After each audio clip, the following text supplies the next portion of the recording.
Question 6 देखते हैं। A B C is a right angle at C. A B C एक right angle triangle है और जो राइट एंगल है वो किसके ऊपर है? सी के ऊपर।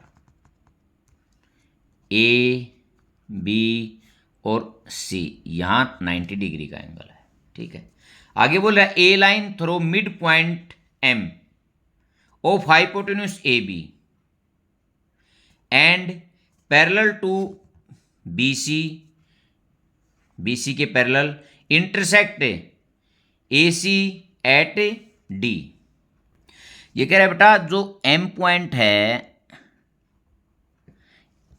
ए बी के ऊपर वो मिड में है और यहां से एक लाइन इस तरह खींचनी है जो बी सी के क्या हो? पैरेलल, और ए सी को इंटरसेक्ट करेगी डी के ऊपर।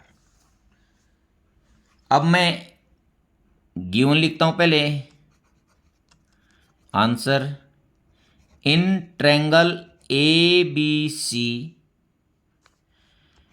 Angle C is equal to 90 degree. M is the mid point of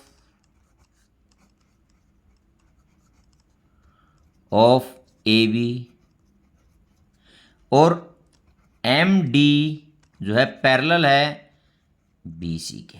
ये गिवन है। अब हमारे को टू प्रूव क्या करना है? D is the mid point of A C. First part है जो डी है ए सी का मिड पॉइंट है। सेकंड एम डी जो है ए सी के ऊपर परपेंडिकुलर है। थर्ड पार्ट सी एम, इसको मैं ज्वाइन करूंगा, is equal to M A is equal to 1/2 A B. पहले फर्स्ट टू पार्ट करने के बाद में इसको मैं यहां ज्वाइन कर दूंगा। To prove first D is the mid point of A C. Second part M D perpendicular है ए सी के। और third part C M is equal to M A is equal to 1/2 A B. अब मैं proof देखता हूं। मैं first part करूंगा पहले। In triangle A B C M is the mid point of A B. ठीक है बेटा, और एम डी पैरेलल है बी सी के। If converse of mid point theorem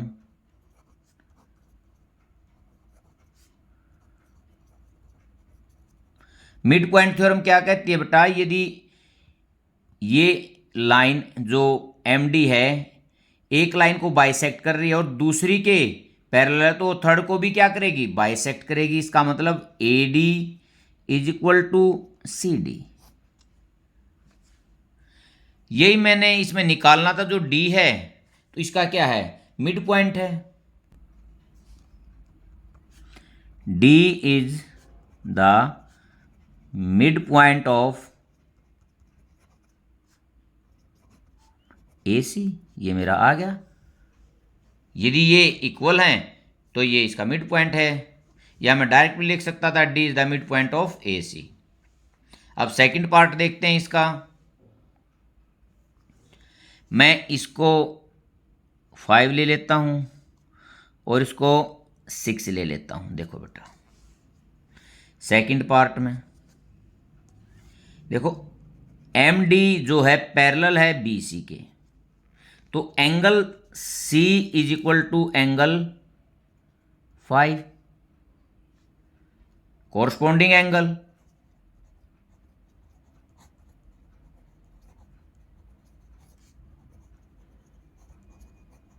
ठीक है, अब एंगल 5 प्लस एंगल 6 कितना है?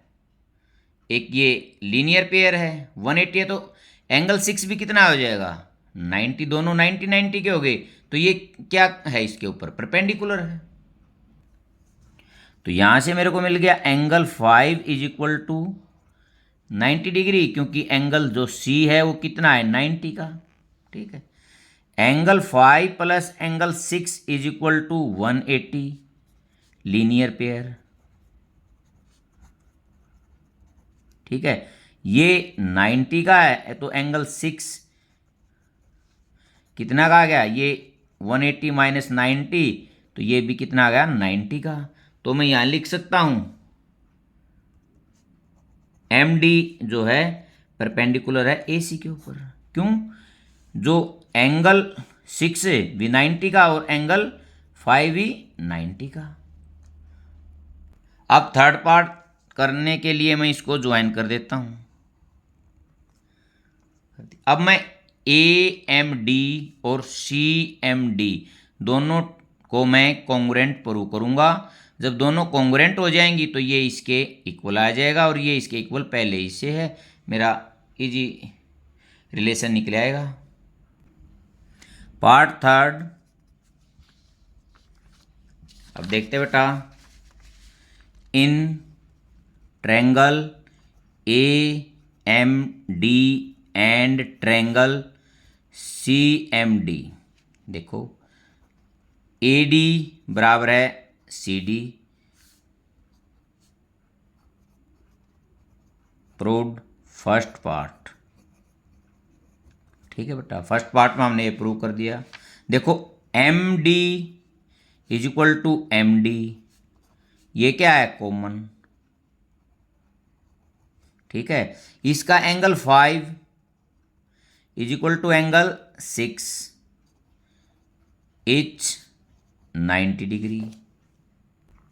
अब देखते बेटा, side angle side by side angle side congruency, triangle A M D congruent है triangle C M D. Congruent होगी तो बेटा ये A M is equal to C M, C P C T से हो गया इक्वल। अब मैं इसको एक नंबर ले लेता हूं, देखो बेटा, और A M is equal to B M, ये दो ले लेता हूं, ये मेरा गिवन है। बेटा ये दोनों इक्वल हैं तो इसका मतलब है हमारा एम ए या A M is equal to 1/2 A B. इसको दो नहीं लेके मैं इसको सेकंड ले लेता हूं, फ्रॉम फर्स्ट एंड सेकंड। देखो बेटा